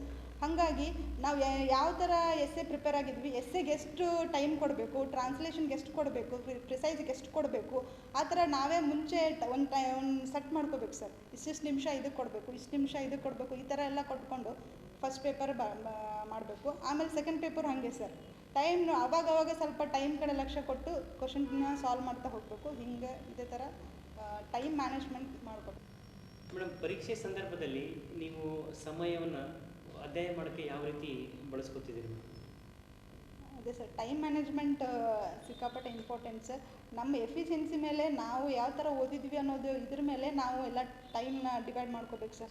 ಎರಡೂ ಎಕ್ಸಾಮಿಗೆ ಇರೋದೇ 1.5 hours ಕರೆಕ್ಟ್ 90 ಮಿನಿಟ್ಸ್ ಅಷ್ಟೇ ಟೈಮ್ ಇರುತ್ತೆ ಸರ್. ಅದಕ್ಕೆ ನಾವು ಮುಂಚೆನೇ ಡಿಸೈಡ್ ಮಾಡ್ಕೋಬೇಕು ಸರ್. ಎಸ್ಸೆಗೆ ಎಷ್ಟು ಟೈಮ್ ಕೊಡಬೇಕು, ಟ್ರಾನ್ಸ್ಲೇಷನ್ಗೆ ಎಷ್ಟು ಟೈಮ್ ಕೊಡಬೇಕು, ಮತ್ತು ಪ್ರಿಸೈಸ್ಗೆ ಎಷ್ಟು ಟೈಮ್ ಕೊಡಬೇಕು. ಎಲ್ಲ ನೋಡ್ಕೊಂಡು ಇದು ಮಾಡ್ಬೇಕು ಸರ್. ಹಾಗೆ ಮತ್ತು ಓದೋ ಟೈಮಲ್ಲಿ ಈಗೆಲ್ಲ ದಿನಕ್ಕೆ 8 ತಾಸು 10 ತಾಸು ಓದ್ತೀನಿ ಅಂತಾರೆ ಸರ್. ನಾನಂತೂ ಅದನ್ನ ಯಾವತ್ತೂ ಫಾಲೋ ಮಾಡಿಲ್ಲ. ಯಾಕಂದ್ರೆ ನಾನು ಈ ಎಕ್ಸಾಮ್ಗೆ ಬೇಸಿಕ್ ಪ್ರಿಪೇರ್ ಆಗಿದ್ದೆ ಅಂತಂದರೆ ಟ್ರೈನಿಂಗಲ್ಲಿದ್ದಾಗ. ಆಲ್ರೆಡಿ ನಾನೀಗ ಜೈಲ್ ವಾರ್ಡರ್ ಆಗಿ ವರ್ಕ್ ಮಾಡಕತ್ತೀನಿ ಸರ್. ಇದು ನೋಟಿಫಿಕೇಷನ್ ಆಗಿದ್ದು, ಎಕ್ಸಾಮ್ ಅಪ್ಲೈ ಮಾಡಿದ್ದು, ಮತ್ತು ಫಿಸಿಕಲ್ ಅಟೆಂಡ್ ಮಾಡಿದ್ದು, ಮತ್ತು ಎಕ್ಸಾಮ್ ಪ್ರಿಪೇರ್ ಆಗಿದ್ದು, ಎಕ್ಸಾಮ್ ಬರ್ತಿದ್ದು ಎಲ್ಲ ಟ್ರೈನಿಂಗ್ ಪೀರಿಯಡಲ್ಲಿ, ಆ 1 ಇಯರ್ ಟ್ರೈನಿಂಗ್ ಪೀರಿಯಡಲ್ಲೇ ನಾನೆಲ್ಲ ಮಾಡಿದ್ದೆ ಸರ್. ಹಾಗಾಗಿ ಟ್ರೈನಿಂಗಲ್ಲಿ ಮಾರ್ನಿಂಗ್ 6 o'clock ಅಂತಂದರೆ ಗ್ರೌಂಡಲ್ಲಿ ಇರಬೇಕು, ಮತ್ತು ಅಲ್ಲಿ ಲಾ ಕ್ಲಾಸಸ್ ಇರ್ತಿತ್ತು. ಆಮೇಲೆ ಮತ್ತೆ ಮಧ್ಯಾಹ್ನ ಆದಮೇಲೆ ಮತ್ತೆ ಗ್ರೌಂಡು. ಸೊ ಅಲ್ಲಿ ಜಾಸ್ತಿ ಟೈಮ್ ನಾನು ಟ್ರೈನಿಂಗೆಲ್ಲ ಹೋಗ್ತಿತ್ತು. ಹಾಗಾಗಿ ಓದೋ ಕಡೆ ಜಾಸ್ತಿ ಅಂದರೆ ದಿನಕ್ಕೆ 8 ತಾಸು 10 ತಾಸು ಕೊಡುವಷ್ಟು ಟೈಮು ನಂಗೆ ಇರಲಿಲ್ಲ ಸರ್. ಆದರೆ ಮಾರ್ನಿಂಗ್ ಬೇಗ ಎದ್ದು ಸಂಜೆ ಸ್ವಲ್ಪ ಗ್ರೌಂಡಿಂದ ಬಂದ ಮೇಲೆ 6-7 ಅಂತಂದರೆ ನಾವು ಫ್ರೀ ಆಗಿಬಿಡ್ತಿದ್ವಿ ಸರ್. ಆಮೇಲೆ ನೆಕ್ಸ್ಟ್ ಮಾರ್ನಿಂಗ್ 6 o'clock ತನಕ ಟೈಮ್ ಇರ್ತಿತ್ತು. ಪ್ಲಸ್ ಲಾ ಕ್ಲಾಸಲ್ಲಿ ನಮ್ಗೆ ಅಲ್ಲಿ ಟೈಮ್ ಸಿಗ್ತಾಯಿತ್ತು ಸರ್. ಯಾವುದಾದ್ರೂ ಒಂದು ಕ್ಲಾಸ್ ಗ್ಯಾಪ್ ಇತ್ತಂದ್ರೆ ಆ ಕ್ಲಾಸಲ್ಲಿ ನಾವು ಓದೋದು. ಮತ್ತು ಅಲ್ಲಿ ನನ್ನ ಫ್ರೆಂಡ್ ಸರ್ಕಲ್ಲು ಚಲೋ ಇತ್ತು ಸರ್. ಫ್ರೆಂಡ್ಸ್ ಜೊತೆ ಡಿಸ್ಕಸ್ ಮಾಡ್ತಿದ್ದೆ. ಮೇನ್ ಇದು ಎಕ್ಸಾಮ್ನ ಈ ಚೆನ್ನಾಗಿ ಸ್ಕೋರ್ ಮಾಡಿ ಇದು ಮಾಡೋಕ್ಕೆ ರೀಸನ್ನೇ ಅದು ಸರ್. ಯಾಕಂದರೆ ಟ್ರೈನಿಂಗ್ ಪೀರಿಯಡಲ್ಲಿ ನಮ್ಗೆ ಜಾಸ್ತಿ ಟೈಮ್ ಸಿಗ್ತಿರ್ಲಿಲ್ಲ ಸರ್ ಓದೋಕ್ಕೆ. ನಮ್ಮ ಫ್ರೆಂಡ್ಸ್ ಒಳ್ಳೆ ಫ್ರೆಂಡ್ ಸರ್ಕಲ್ ಇತ್ತು. ಈಗ ಬೇರೆ ಅವರೆಲ್ಲ ಇನ್ನೊಂದು ಸ್ವಲ್ಪ ಜನ ಫ್ರೆಂಡ್ಸ್ ಪ್ರಿಪೇರ್ ಆಗ್ತಾಯಿದ್ರು. ಅವ್ರ ಜೊತೆ ಕಾಲಲ್ಲಿ ಸರ್ ವೀಕೆಂಡ್ ಸಂಡೇಲೆಲ್ಲ ನಮಗೆ ಫ್ರೀ ಇರ್ತಿತ್ತು ಸರ್. ಸಂಡೇ ಅವಾಗ ಓದ್ಕೋಬೋದಿತ್ತು. ಮತ್ತು ಅಲ್ಲೇ ನನ್ನ ಫ್ರೆಂಡ್ ಸರ್ಕಲ್ ನಮ್ಮ ಟ್ರೈನಿಂಗೆಲ್ಲ ಒಂದಿಷ್ಟು ಜನ ಹುಡುಗಿಯರು ಅವ್ರು ಚೆನ್ನಾಗಿ ಓದ್ತಿದ್ರು. ಅವ್ರ ಜೊತೆ ನಾನು ಡಿಸ್ಕಸ್ ಮಾಡ್ತಿದ್ವಿ. ಈಗ ನಾವು ಓದಿ ಇದು ಮಾಡ್ತೀವಿ ಅಂದರೆ ಸ್ವಲ್ಪ ಕಷ್ಟ ಸರ್. ಡಿಸ್ಕಸ್ ಮಾಡ್ತಿದ್ವಿ. ಡಿಸ್ಕಸ್ ಮಾಡಿದಾಗ ಇನ್ನೊಂದು ಸ್ವಲ್ಪ ಜಾಸ್ತಿ ನಮ್ಗೆ ಗೊತ್ತಿಲ್ಲದೆ ಇರೋವಂಥ ಎಷ್ಟೊಂದು ವಿಚಾರಗಳು ನಮ್ಗೆ ಗೊತ್ತಾಗುತ್ತೆ. ಒಂದು ಸ್ವಲ್ಪ ತಪ್ಪು ಅರ್ಥನ ಮಾಡ್ಕೊಂಡಿರ್ತೀವಿ, ಅದ್ರ ಬಗ್ಗೆ ಕ್ಲಾರಿಟಿ ಸಿಗುತ್ತೆ. ಅಥವಾ ನಮ್ಮ ವಿಚಾರ ವಿನಿಮಯ ಮಾಡಿಕೊಂಡ್ರೆ ಇನ್ನೊಂದು ಸ್ವಲ್ಪ ಜಾಸ್ತಿ ನಾಲೆಜ್ ಜಾಸ್ತಿ ಬರುತ್ತೆ ಸರ್. ಹಂಗೆ ಗೊತ್ತಿಲ್ಲದೆ ವಿಷಯಗಳ ಬಗ್ಗೆ ತಿಳ್ಕೊಳ್ಳೋಕ್ಕಾಗುತ್ತೆ, ಮತ್ತು ನಮ್ಮ ಡೌಟ್ಸ್ ಕ್ಲಿಯರ್ ಆಗುತ್ತೆ. ಹಾಗಾಗಿ ನಮ್ಮ ಫ್ರೆಂಡ್ಸ್ ಜೊತೆ ಡಿಸ್ಕಷನ್ ಮಾಡ್ತಿದ್ದೆ ಸರ್. ಹಾಗಾಗಿ ಈ ಥರ ನಾನು ಟ್ರೈನಿಂಗ್ ಪೀರಿಯಡಲ್ಲಿ ಓದಿದ್ದೆ ಸರ್. ಓಕೆ ವೀಕ್ಷಕರೇ, ಜೈಲರ್ ವಾರ್ಡನ್ ಹುದ್ದೆಯಲ್ಲಿದ್ದು ಕೂಡ ಆ ಟ್ರೈನಿಂಗಲ್ಲೇ PSI ಪರೀಕ್ಷೆ ತಯಾರಿ ಮಾಡಿದಂಥ ನೀಲಂ ಮೇಡಮ್ ಅವರು ಅವರ ಟ್ರೈನಿಂಗಲ್ಲೇ ಒಂದು ಪರೀಕ್ಷಾ ತಯಾರಿ ಮಾಡಿದ್ದಾರೆ. ಮೇಡಮ್, ನೀವು ಇವಾಗ ಪರೀಕ್ಷೆ ಬರೆಯೋಕ್ಕಿಂತ ಮುಂಚೆ ಸಾಮಾನ್ಯವಾಗಿ ನಮಗೆಲ್ಲ ನೆಗೆಟಿವ್ ಥಿಂಗ್ಸ್ ಬರುತ್ತೆ. ಮನುಷ್ಯರಿಗೆ ಸಹಜವಾಗಿ ಪಾಸಿಟಿವ್ಗಿಂತ ಜಾಸ್ತಿ ನೆಗೆಟಿವ್ ಯೋಚನೆ ಬರುತ್ತೆ. ಹಾಗಾಗಿ ಆ ಒಂದು ನೆಗೆಟಿವಿಟಿ ಸಿಚುವೇಷನಲ್ಲಿ ಯಾವ ರೀತಿ ನೀವು ಪಾಸಿಟಿವ್ ಮಾಡಬೇಕಾದ್ರೆ ಹ್ಯಾಂಡಲ್ ಮಾಡ್ತಿದ್ರಿ ಮೇಡಮ್? ಎಸ್, ನೆಗೆಟಿವ್ ಥಿಂಗ್ಸ್ ಬಂದಿದ್ದಂತೂ ಸಿಕ್ಕಾಬಿಡೆ ಸರ್. ನೆಗೆಟಿವ್ ಥಾಟ್ಸ್ ಬಂದಿದ್ದು. ಮತ್ತು 1-2 ಸಾರಿ ಫೇಲ್ಯೂರ್ ಆದಾಗ ಡಿಪ್ರೆಷನ್ಗೂ ಹೋಗಿದ್ದೆ ಸರ್. ಅಂದರೆ ಯಾಕೆ ಓದಿದ್ರು ಆಗ್ತಾಯಿಲ್ಲ, ಯಾಕೆ ಎಕ್ಸಾಮು ಇಲ್ಲಿ ಫ್ರೆಂಡ್ಸ್ ಜೊತೆ ಡಿಸ್ಕಷನ್ ಮಾಡೋವಾಗ ಅಥವಾ ಕ್ವಶನ್ ಪೇಪರ್ ಪ್ರೀವಿಯಸ್ ತೊಗೊಂಡು ಸಾಲ್ವ್ ಮಾಡ್ತಿರ್ಬೇಕು, ಎಲ್ಲ ಮಾಡ್ತಿದ್ದೆ. ಬಟ್ ಎಕ್ಸಾಮಲ್ಲಿ ಹೋದಾಗ ಮಾತ್ರ ತಪ್ಪಾಗಿ ಬಂದುಬಿಡ್ತಿದೆ. ನಾ ಬಿಗೆ ಹೋಗಿ ಬಿನ ಎಗೆ ಹೋಗಿ, ಅಥವಾ ಎಕ್ಸಾಮ್ ಪ್ರೆಷರ್, ಎಕ್ಸಾಮ್ ಟೆನ್ಷನಲ್ಲಿ ಈ ಥರ ಸಿಲ್ಲಿ ಮಿಸ್ಟೇಕ್ಸಲ್ಲೇ ನಾನು ಫೇಲ್ಯೂರ್ ಕಂಡಿದ್ದು ಜಾಸ್ತಿ ಸರ್. ಹಾಗಾಗಿ ಆ ಫೇಲ್ಯೂರ್ ಆದಾಗ 1-2 ಸಾರಿ ಈಗ 200-300 ಪೋಸ್ಟ್ನ ಚೆನ್ನಾಗಿ ಓದಿದ್ರೂ ನಾನು ಅಲ್ಲಿ ಸಕ್ಸಸ್ ಕಾಣಲಿಲ್ಲ ಸರ್. ಅದು ನನ್ನ ಫಾಲ್ಟಿಂದಾನೇ ಸರ್. ಅದಕ್ಕೆ ಹಾಗಾಗಿ ಆ ಟೈಮಲ್ಲಿ ಅವು 2 ಪೇಪರ್ ಮುಗಿದಾಗ ನಾನು ಡಿಪ್ರೆಷನ್ಗೆ ಹೋಗಿ ಹೆವಿ ನೆಗೆಟಿವ್ ಥಾಟ್ಸ್ ಬಂದು ನಾನು ಯಾಕೆ ಆಗತ್ತಿಲ್ಲ, ಏನೇ ಇದ್ದರೂ ನಮ್ಮ ತಂದೆಗೆ ಕಾಲ್ ಮಾಡ್ತಿದ್ದೆ ನಾನು. ಅಪ್ಪ ನಾನು ಹಿಂಗೆ ಆಗತೈತಿ, ಬರೀ ಅಳೋದು, ಅಪ್ಪ ನನಗೆ ಓದಿದ್ರು ಆಗಾಕತ್ತಿಲ್ಲ, ನಾನೇನು ಸಕ್ಸಸ್ ಕಾಣಕತ್ತಿಲ್ಲ, ಯಾಕೆ ಹಿಂಗೆ ಆಗತೈತಿ, ಹಿಂಗೆಲ್ಲ ಮಾತಾಡಿದಾಗ ನಮ್ಮ ತಂದೆನೇ ಮೋಟಿವೇಟ್ ಮಾಡೋರು. ನಾನು ಜಾಸ್ತಿ ನಾನೇ ಅಳ್ತಿದ್ದೆ, ಹಿಂಗೆ ಸಮಾಧಾನ ಮಾಡೋರವರು. ಇಲ್ಲ, ಈಗ ಜಸ್ಟ್ ಪ್ರಿಪೇರ್ ಆಗತ್ತಿ, ಈಗ 1 ವರ್ಷ ಆಯ್ತು, 4-5 ವರ್ಷ ಗಂಟ್ಲೆ ಕೂತು ಓದಿದ್ರವ್ರು ಇರ್ತಾರೆ. ಅವ್ರು ನೋಡು, ಈಗ 1 ವರ್ಷ ಪ್ರಿಪೇರ್ ಆಗಿ ಒಮ್ಮಿಂದಂಗೆ ನಿನಗೆ ಎಲ್ಲ ಸಕ್ಸಸ್ಸು ಸಿಗ್ಬೇಕಂದ್ರೆ ಆ ಥರ ಎಲ್ಲ ಇದು ಮಾಡಬಾರ್ದು. ಸೋಲ್ ಕಾಣಬೇಕು. ಸೋಲ್ ಕಂಡ್ಮೇಲೆ ನಿನಗೆ ಗೆಲುವಿನ ರುಚಿ ಸಿಕ್ಕಾಗ ಅದ್ರ ಇದನ್ನು ಬೇರೆ. ಫಸ್ಟ್ ನೀನು ಆದಷ್ಟು ನಿನ್ನ ಪ್ರಯತ್ನ ಮಾಡು, ಉಳಿದಿದ್ದ ಫಲ ಎಲ್ಲ ದೇವ್ರಿಗೆ ಬಿಟ್ಟಿದ್ದು, ಹಾಗೇ ಆಗುತ್ತೆ, ನಿನ್ನ ಪ್ರಯತ್ನಕ್ಕೆ ಫಲ ಸಿಗುತ್ತಂತ ಯಾವಾಗಲೂ ನಮ್ಮ ತಂದೆ ಮೋಟಿವೇಟ್ ಮಾಡ್ತಿದ್ರು. ಏನೇ ಇದ್ರು ನಮ್ಮ ತಂದೆ ಕಾಲ್ ಮಾಡ್ತಿದ್ದೆ. ನಮ್ಮ ತಂದೆ ಎಲ್ಲ ನನ್ನ ನೆಗೆಟಿವ್ ಥಾಟ್ಸ್ನ ದೂರ ಮಾಡ್ತಿದ್ರು. ಮತ್ತು ನನಗೆ ಒಳ್ಳೆ ಫ್ರೆಂಡ್ ಸರ್ಕಲ್ ಇತ್ತು. ಹಂಗೇನಾರ ಬಂದಾಗ ಫ್ರೆಂಡ್ಸ್ ಜೊತೆ ಮಾತಾಡೋದು. ಮತ್ತು ಒಂದಿಷ್ಟು ಹಾಬೀಸ್ ಇದ್ದು ಸರ್. ಡ್ರಾಯಿಂಗ್ ಮಾಡ್ತಿದ್ದೀವಿ ಸರ್, ಫೋಟೋಗ್ರಫಿ, ಇದರಲ್ಲೆಲ್ಲ ಇಂಟ್ರೆಸ್ಟ್. ಆ ಥರ ಎಲ್ಲ ಮೈಂಡ್ ಸ್ವಲ್ಪ ಭಾಳ ಡಿಸ್ಟರ್ಬ್ ಆದಾಗ ನಮ್ಮ ಇಂಟ್ರೆಸ್ಟ್ ಥಿಂಗ್ಸ್ ಏನಿರುತ್ತಲ್ಲ ಸರ್, ಆ ಕಡೆ ಗಮನ ಕೊಟ್ಟರೆ ಅದರಿಂದ ಓವರ್ಕಮ್ ಮಾಡ್ಬೋದು. ಸ್ವಲ್ಪ ಅಲೋನಾಗಿ ಕೂತ್ಕೊಂಡು ಥಿಂಕ್ ಮಾಡಿ ಅದರಿಂದ ಆದಷ್ಟು ಬೇಗ ಹೊರಗೆ ಬಂದು ಮತ್ತೆ ನಾವು 2 days 3 days ಅಥವಾ 1 week ಎಷ್ಟಾಗುತ್ತೋ ಅಷ್ಟು ಟೈಮ್ ತೊಗೊಂಡು ಅದರಿಂದ ಹೊರಗೆ ಬಂದು ಮತ್ತೆ ನಮ್ಮ ಈ ಥರ ಎಕ್ಸಾಮ್ ಪ್ರಿಪೇರ್ ಆಗೋದನ್ನು ಮತ್ತೆ ಶುರು ಮಾಡ್ಕೋಬೇಕು. ಇವಾಗ ಪರೀಕ್ಷೆ ತಯಾರಿ ಮಾಡಬೇಕಾದ್ರೆ ಬೆಸ್ಟ್ ಟೈಮ್ ಅಂತ ಏನು ಬೆಳಿಗ್ಗೆ ಆಯ್ಕೆ ಮಾಡ್ಕೋತಿದ್ರಿ, ಸಾಯಂಕಾಲ ಸ್ಟಡಿ ಮಾಡೋ ಸಲುವಾಗಿ? ಬೆಸ್ಟ್ ಟೈಮ್ ಅಂತ ಡಿಪೆಂಡ್ಸ್ ಸರ್. ಈಗ ನನಗೆ ಜಾಸ್ತಿ ಮುಂಚೆಗಿಂದನೂ ಓದ್ತಿದ್ದು ಬೆಳಿಗ್ಗೆ ಮತ್ತು ರಾತ್ರಿ ಸರ್. ಯಾಕಂದರೆ ನಾನು ಟ್ರೈನಿಂಗಲ್ಲಿ ಹೇಳಿದೆ, ಆವಾಗ ಮುಂಚೆನೂ ಪ್ರಿಪೇರ್ ಆಗಿದ್ದೆ ಸರ್. ಆ್ಯಕ್ಚುಲಿ ನಾನು ಟ್ರೈನಿಂಗಲ್ಲಿ ಇರೋದಕ್ಕಿಂತ ಮುಂಚೆನೇ ನಿಯರ್ಲಿ 1 year ಮುಂಚೆ ಹೊರಗಡೆ ಇದ್ದಾಗ ಪ್ರಿಪೇರ್ ಆಗಿದ್ದೆ ಸರ್.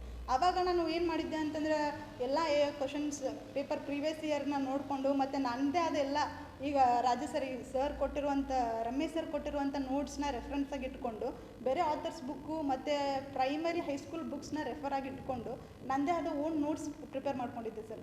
ಆ ನೋಟ್ಸ್ನ ಟ್ರೈನಿಂಗ್ ಪೀರಿಯಡಲ್ಲಿ ಅದೇ ಹೆಲ್ಪ್ ಆಗಿದೆ ಸರ್. ಯಾಕಂದರೆ ಅಲ್ಲಿ ಹೊಸದಾಗಿ ಫಸ್ಟಿಂದ ಓದ್ತೀವಂದರೆ ಅದು ಅಸಾಧ್ಯ ಸರ್. ಅದಕ್ಕೆ ಮುಂಚೆನೇ ಎಲ್ಲ ನೋಟ್ಸ್ನ ರೆಡಿ ಮಾಡಿ ಇಟ್ಕೊಂಡಿದ್ದೆ ಸರ್. ಆವಾಗ ಅದನ್ನು ರಿವಿಷನ್ ಮಾಡ್ಕೋತಿದ್ದೆ. ಆದರೆ ಓದೋ ಟೈಮು ನನ್ನ ಪ್ರಕಾರ ನನಗೆ ಇದಾಗಿದೆ ಅಂದರೆ ನಾನು ಬೆಳಿಗ್ಗೆ ಮತ್ತು ರಾತ್ರಿ ಓದ್ತಿದ್ದೆ ಸರ್. ಜಾಸ್ತಿ ಡೇ ಟೈಮಲ್ಲಿ ಓದಿಲ್ಲ ಸರ್, ಕಡಿಮೆ. ಅಂದರೆ ಯಾಕಂದ್ರೆ ಟ್ರೈನಿಂಗ್ ಪೀರಿಯಡಲ್ಲಿ ಇರೋದ್ರಿಂದ ನನಗೆ ಅಷ್ಟೇ ಡೇ ಟೈಮಲ್ಲಿ ಟೈಮ್ ಸಿಗ್ತಾ ಇರಲಿಲ್ಲ. ಲಾ ಕ್ಲಾಸಲ್ಲಿ ಸ್ವಲ್ಪ ಡೇ ಟೈಮಲ್ಲಿ ಓದ್ತಿದ್ದೆ ಸರ್, ಬಿಟ್ಟರೆ ರಾತ್ರಿ ಮತ್ತು ಬೆಳಿಗ್ಗೆ ಓದಿದ್ದೆ ಸರ್. ಸತತ ಓದು ಯಶಸ್ಸಿಗೆ ಕಾರಣ, ಈ ಮಾತು ನಿಜನಾ ಮೇಡಮ್? ನಿಜ ಸರ್. ಈಗ ನಾನು ಫೇಲ್ಯೂರ್ ಕಂಡೆ ಅಂದ ತಕ್ಷಣ ಈಗ ಓದೋದು ಅಪ್ಪ ಬಿಡು, ಎಲ್ಲರಿಗೂ ಡಿಪ್ರೆಷನ್ ಹೋಗ್ತಾರೆ, ಎಲ್ಲರಿಗೂ ನೆಗೆಟಿವ್ ಥಾಟ್ಸ್ ಬರುತ್ತೆ. ಹಾಗಾಗಿ ಎಲ್ಲರೂ ಆಲ್ಮೋಸ್ಟ್ ನಾವು ಸ್ವಲ್ಪ ದಿನ ಗ್ಯಾಪ್ ತೊಗೋತೀವಿ. ಆದರೆ ಗ್ಯಾಪ್ನ ಜಾಸ್ತಿ ಲಾಂಗ್ ತೊಗೊಂಡು ಹೋಗ್ಬಾರ್ದು. ಭಾಳಂದ್ರೆ 1 ವೀಕ್ 15 ಡೇಸ್. ಓಕೆ, ನಾನು 15 ಡೇಸ್ ತನಕ ಹೋಗಿದ್ದುಂಟು. ಅಷ್ಟು ತನಕ ಸ್ವಲ್ಪ ಅದರಿಂದ ಹೊರಗೆ ಬರೋತನ ಬುಕ್ಕನ್ನು ಮುಡ್ತಿರ್ಲಿಲ್ಲ ಸರ್ ನಾನು. ಮತ್ತು ಸ್ವಲ್ಪ ನಾನಾಗಿ ಕೂಲ್ ಮಾಡ್ಕೊಂಡು ಓದ್ತಿದ್ದೆ. ಸೊ ಹಾಗಾಗಿ ಸ್ವಲ್ಪ ಗ್ಯಾಪ್ ನಮಗೇನೋ ಮನಸ್ಸಿಗೆ ನೋವಾದರೂ ಅಥವಾ ಏನೋ ನಮ್ಗೆ ಪ್ರಾಬ್ಲಮ್ಸ್ ಬಂದ್ರೂ ಆ ಟೈಮಲ್ಲಿ ಸ್ವಲ್ಪ ದೂರ ಇದ್ದು ಆಮೇಲೆ ನಾವು ಮೆಂಟಲಿ ಫಿಕ್ಸ್ ಮಾಡ್ಕೋಬೇಕು. ನೆಕ್ಸ್ಟ್ ನಾವು ಎಕ್ಸಾಮ್ ಬರೋದೈತಿ, ಓದಬೇಕು ಅಂತ ನಾವು ಮೆಂಟಲಿ ಪ್ರಿಪೇರ್ ಆಗಿ ಮತ್ತೆ ಆ ಥರ ಓದೋಕ್ಕೆ ಶುರು ಮಾಡಿದ್ರೆ ಇದು ಸರ್. ನಮ್ಮ ಟೈಮ್ ತೊಗೋಬೇಕು ಸರ್. ಈಗ ನಾವು ಮನಸ್ಸಲ್ಲಿ ಏನೋ ಒಂದು ಇಟ್ಕೊಂಡು ಪ್ರೆಷರಲ್ಲಿ ನಾವು ಓದಿದರೆ ಅದು ವ್ಯರ್ಥ ಸರ್. ಅದು ಏನೋ ನಮ್ಮ ತಲೆಗೆ ಹತ್ತಲ್ಲ. ಇವನ್ ಅದು ನಾವು ಇನ್ನೂ ಜಾಸ್ತಿ ಕನ್ಫ್ಯೂಸ್ ಮಾಡ್ಕೊತೀವಿ.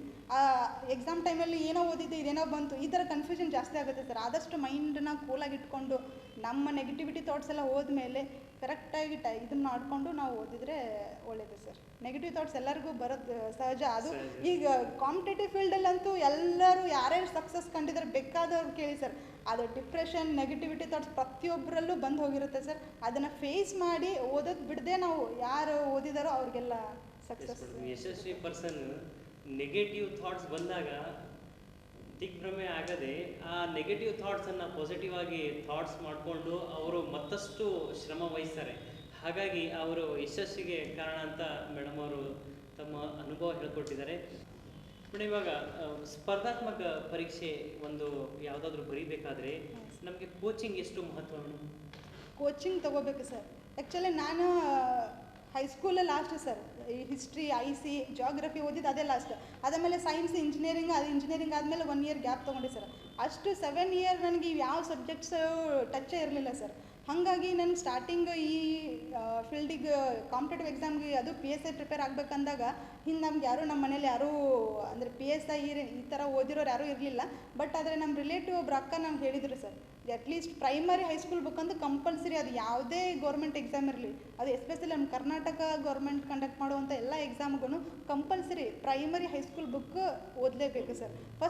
ಅದೇ ಫಸ್ಟ್ ನಾನು ಕಲೆಕ್ಟ್ ಮಾಡ್ಕೊಂಡು ಓದಿದ್ದೆ ಸರ್. ಆಮೇಲೆ ನಮ್ಮ ರಿಲೇಟಿವ್ ಕಡೆಯಿಂದ ಗೊತ್ತಾಯ್ತು ಸರ್, ಹಿಂಗೆ ಕಲಬುರ್ಗಿಲಿ ಒಂದು ರಾಜ್ ಕೋಚಿಂಗ್ ಇನ್ಸ್ಟಿಟ್ಯೂಟ್ ಐತಿ, ಅಲ್ಲಿ ಕಳಿಸ್ರಿ ನಿಮ್ಮ ಮಗಳಿಗಂತ ನಮ್ಮ ರಿಲೇಟಿವ್ ಅಂಕಲ್ ಒಬ್ಬರು ನಮ್ಮ ತಂದೆಗೆ ಹೇಳಿದರು. ಆವಾಗ ಅವರು ಕರ್ಕೊಂಡು ಬಂದು ನಾನು ಇಲ್ಲಿ ರಮೇಶ್ ಸರ್ ಹತ್ರ ಇಲ್ಲಿ ರಾಜ್ ಕೋಚಿಂಗ್ ಜಾಯ್ನ್ ಆದೆ ಸರ್. ಜಾಯ್ನ್ ಆದಾಗ ಈ ಕಾಂಪಿಟೇಟಿವ್ ಫೀಲ್ಡ್ ಬಗ್ಗೆ ನನಗೇನೂ ಗೊತ್ತಿರಲಿಲ್ಲ ಸರ್. ಯಾಕೆ ಇಂಜಿನಿಯರಿಂಗ್ ಹೋದ್ಮೇಲೆ ಈ ಥರ ಏನು ಓದಬೇಕು ಅಥವಾ ಹೆಂಗಿರುತ್ತೆ, ಏನು ಕಾಂಪಿಟೇಷನ್ ಅಂತ ಒಂದು ಸಣ್ಣ ಐಡಿಯಾನೂ ಇರಲಿಲ್ಲ. ಫಸ್ಟ್ ಡೇ ನಾನು ಕ್ಲಾಸಿಗೆ ಬಂದೆ, ಕ್ಲಾಸಲ್ಲಿ ಎಲ್ಲ ಫುಲ್ ತುಂಬಿತ್ತು. ನಾನು ಅವಾಗ ಗೊತ್ತಾಗಿದ್ದೆಪ್ಪ PSI ಈ ರೇಂಜಿಗೆ ಕಾಂಪಿಟೇಷನ್ ಐತಿ ಅಂತೇಳಿ ಅವಾಗ ಗೊತ್ತಾಗಿತ್ತು ಸರ್. ಅವಾಗ ನೋಡಿ ಸ್ವಲ್ಪ ಅಂದರೆ ನಾವು ಅಂದ್ಕೊಂಡಷ್ಟು ಯಾವುದೂ ಈಸಿ ಇಲ್ಲ, ಓದಲೇಬೇಕು. ನಾನು ಸ್ಟಾರ್ಟಿಂಗ್ ಅಂದ್ಕೊಂಡಿದ್ದೆ ಆರಾಮ್ ಫಿಸಿಕಲ್ ಕ್ಲಿಯರ್ ಮಾಡ್ಕೊಂಡ್ರೆ ಆತ, ಆರಾಮ ಸ್ವಲ್ಪ ಸೈನ್ಸ್ ಉಳ್ದಿದ್ದು ಮಾಡ್ಕೋತೀವಿ, ಸಬ್ಜೆಕ್ಟ್ ಓದಿದ್ರೆ ಆತನ್ನೋ ಮನೋಭಾವ ಇತ್ತು ಸರ್ ನನಗೆ. ಆದರೆ ಯಾವಾಗ ನಾನು ಇಲ್ಲಿ ಟ್ರೈನಿಂಗ್ ಇನ್ಸ್ಟಿಟ್ಯೂಟ್ಗೆ ಬಂದ ಮೇಲೆ ಜಾಯ್ನ್ ಆದೆ, ಇಲ್ಲಿ ಎಲ್ಲ ಜನ ನೋಡಿ ಕಾಂಪಿಟೇಷನ್ ಅಂದರೆ ಏನು ಅಂತ ಅವಾಗ ಗೊತ್ತಾಯ್ತು ಸರ್ ನನಗೆ. ಅವಾಗ ಇಲ್ಲಿ ಸರ್ ಹತ್ರ ಜಾಯ್ನ್ ಆದೆ. ಅವಾಗ ಕಂಪ್ಲೀಟ್ ಬೇಸಿಕ್ ಫೌಂಡೇಶನ್ ಸ್ಟ್ರಾಂಗ್ ಆಗಿದೆ ಅಲ್ಲಿ ಸರ್. ಯಾಕಂದರೆ ನಾನು ಮುಂಚೆ ಯಾವ ಸಬ್ಜೆಕ್ಟು ಟಚ್ ಇರಲಿಲ್ಲ. ಸರ್ ಎಲ್ಲ ಸಬ್ಜೆಕ್ಟ್ನ ಹೆಂಗೆ ವಿಸ್ತಾರವಾಗಿ ಹೇಳೋರು ಸರ್. ಈ ಹಿಸ್ಟ್ರಿ ಏನೋ ಒಂದು ತೊಗೊಂಡು ಡೈನಾಸ್ಟಿ ಹೇಳ್ತಿದ್ರು ಅಂತ ತಗೋರಿ, ಅದ್ರ ಬಗ್ಗೆ ಅಲ್ಲಿ ಆ ರಾಜ, ಅದ್ರ ಹಿಂದೆ ಮುಂದೆ ಪ್ರತಿಯೊಂದು ಈಚ್ ಆ್ಯಂಡ್ ಎವ್ರಿಥಿಂಗ್ ವಿತ್ ಇಯರ್ನ ಒಳ್ಳೆಯ ಒಂದು ಕತೆ ಹೇಳ್ದಂಗೆ ಹೇಳ್ತಿದ್ರು ಸರ್ ಅವರು. ಏನೂ ನಮ್ದೆಲ್ಲೂ ಮಿಸ್ ಆಗಬಾರ್ದು. ಈಗ ನಾವು ಓದೋಕೋತ್ರ ಯಾವ ರಾಜ ಇದು ಎಲ್ಲಿ ಏನು ನಮಗೇನೂ ಅರ್ಥ ಆಗಲ್ಲ ಸರ್. ಯಾಕಂದರೆ ಇಯರ್ಸ್ ಜಾಸ್ತಿ ಬರ್ತಾವೆ ಹಿಸ್ಟ್ರೀಲಿ, ಹಾಗಾಗಿ ನಮ್ಗೆ ಸ್ವಲ್ಪ ನೆನಪಿಟ್ಕೊಳ್ಳೋದು ಕಷ್ಟ ಸರ್. ಆದರೆ ಸರ್ ವಿಸ್ತಾರವಾಗಿ 1 by 1 ಸ್ಟೆಪ್ ಬೈ ಸ್ಟೆಪ್ ನೀಟಾಗಿ ನಮ್ಗೆ ತಿಳಿಸ್ಕೊಡ್ತಿದ್ರು. ಅದು ಫಸ್ಟ್ ನಾನು ಬೇಸಿಕ್ ಚೆನ್ನಾಗಿ ಇಲ್ಲಿ ಜಾಯಿನ್ ಆಗಿದ್ದರಿಂದನೇ ಸ್ವಲ್ಪ ಬೇಸಿಕ್ ಚಲೋ ಆಯಿತು ಸರ್. ಎಲ್ಲ ಸಬ್ಜೆಕ್ಟ್ನು ಸರ್ ಚಲೋನ ಟೀಚ್ ಮಾಡಿದ್ರು ಸರ್. ಹಾಗಾಗಿ ಒಳ್ಳೆ ನೋಟ್ಸ್ ಕೊಟ್ಟರು ಮತ್ತು ಒಳ್ಳೆ ಗೈಡೆನ್ಸ್ ಕೊಟ್ಟರು. ನಾನು ಸ್ವಲ್ಪ ಏನಾರು ಸರ್ ಹೆಂಗೆ ಓದೋದು ಏನಂತ ಪರ್ಸ್ನಲಾಗಿ ಬಿಟ್ಟಾದಾಗ ಎಲ್ಲ ನೀಟಾಗಿ ಹೇಳೋರು, ನೀ ಮಾಡ್ತೀಯಾ ಮಾಡು, ಈ ಥರ ಓದಬೇಕು, ಇನ್ನೂ ಓದು, ಏನೋ ನನ್ನ ಮಿಸ್ಟೇಕ್ಸ್ ಇದ್ದರೆ ಅವರೆಲ್ಲ ಹೇಳೋರು, ಈ ಥರ ಓದು, ಅಥವಾ ಎಕ್ಸ್ಟ್ರಾ ಏನಾರು ಓದಬೇಕಾದ್ರೆ ಈ ಥರ ಬುಕ್ಸ್ ಓದು, ಬೇರೆ ಬುಕ್ಸು ಹೇಳಿದರು ಸರ್. ಈ ಥರ ಎಲ್ಲ ಓದಿ ಹಿಂಗೆ ಈ ಥರ ನಾನು ಇಲ್ಲಿ ಇನ್ಸ್ಟಿಟ್ಯೂಟಿಗೆ ಜಾಯ್ನ್ ಆಗಿದ್ದು ಮತ್ತು ಈ ಥರ ಬಂದಿದ್ದೀನಿ ಸರ್. ಎಸ್, ಯಾಕಂದರೆ ಒಂದು ಸ್ಪರ್ಧಾತ್ಮಕ ಪರೀಕ್ಷೆಯಲ್ಲಿ ನಾವು ಯಶಸ್ಸು ಕಾಣಬೇಕಾದರೆ ನಮಗೆ ಕೋಚಿಂಗ್ ಮಹತ್ವ ಭಾಳಷ್ಟಿದೆ. ಯಾಕಂದರೆ ನಾವು ನಮ್ಮ ಮನೆಯಲ್ಲಿ ನಾವೇ ತಯಾರಿ ಮಾಡಿದಾಗ ಒಂಥರ ಏನಂದರೆ ಕಪ್ಪೆ ಮಂಡುಕ ಅಂದಾಗ ನಮ್ಗೆ ಯಾವುದೂ ಸ್ವಲ್ಪರಲ್ಲೇ ಗೊತ್ತಿರುತ್ತೆ. ಆದರೆ ನಾವು ಕೋಚಿಂಗ್ ಸೆಂಟ್ರಲ್ಲಿ ಹೋದಾಗ ಅಲ್ಲಿ ಸ್ಪರ್ಧಾತ್ಮಕತೆ ಯಾವ ರೀತಿ ಇದೆ ಅನ್ನೋದು ನಮಗೆ ಅಲ್ಲಿ ಗೊತ್ತಾಗುತ್ತೆ. ಹಾಗಾಗಿ ನೀಲಮ್ಮ ಮೇಡಮು ಅವರು ಒಂದು ಕೋಚಿಂಗನ್ನು ಪಡೆದು ತುಂಬ ಕಠಿಣ ಶ್ರಮ ವಹಿಸಿದ್ದಾರೆ. ಆ ಶ್ರಮ ವಹಿಸಿ ವಾರ್ಡನ್ ಜೊತೆಗೆ ಅವರು ಇಂದು PSI ಹುದ್ದೆಯನ್ನು ನೇಮಕ ಆಗಿದ್ದಾರೆ. ಮೇಡಮ್, ಪೊಲೀಸ್ ಇಲಾಖೆ ದಿನದ 24 ಗಂಟೆ, ವರ್ಷದಲ್ಲಿ ರಜೆ ಇಲ್ಲ, ನಮ್ಮ ಕುಟುಂಬಕ್ಕೂ ಟೈಮ್ ಕೊಡೋಕ್ಕಾಗಿಲ್ಲ ಅಂತ ಒಂದು ಪೊಲೀಸ್ ಇಲಾಖೆ ತಾವು ಮೊದಲಿಂದನೇ ಅಂದ್ಕೊಂಡಿದ್ರಾ ಜಾಯಿನ್ ಆಗಬೇಕಂತ, ಅಥವಾ ನೀವು ಯಾವ ರೀತಿ? ಇಲ್ಲ ಸರ್, ಮುಂಚೆಗಿಂದು ಯಾವಾಗ ಎಜುಕೇಷನಲ್ಲಿ ಯಾವಾಗ ಓದ್ತಿರ್ಬೇಕಂದ್ರೆ ಯಾವತ್ತೂ ಅಂದ್ಕೊಂಡಿರಲಿಲ್ಲ ಈ ಡಿಪಾರ್ಟ್ಮೆಂಟಿಗೆ ಬರಬೇಕಂತ. ಆಲ್ ಆಫ್ ಸಡನ್ ನನ್ನ ಇಂಜಿನಿಯರಿಂಗ್ ಮುಗಿದ ಮೇಲೇ ನಾನು ಡಿಸೈಡ್ ಆಗಿದ್ದು. ಅದು ನಮ್ಮ ತಂದೆಗೋಸ್ಕರ ಮಾತ್ರ ಸರ್. ಮುಂಚೆ ನನಗೆ ಯಾವುದೂ ಆಸೆ ಇರಲಿಲ್ಲ ಈ ಡಿಪಾರ್ಟ್ಮೆಂಟಿಗೆ ಬರಬೇಕು, PSI ಆಗಬೇಕು, ಅಥವಾ ಮುಂದೆ ಹೈಯರ್ ಏನೋ ಪೋಸ್ಟಿಗೆ ಹೋಗ್ಬೇಕು ಅಂತ ಯಾವ ಆಸೆನೂ ಇರಲಿಲ್ಲ. ನಮ್ಮ ತಂದೆ ಹೇಳಿದರು.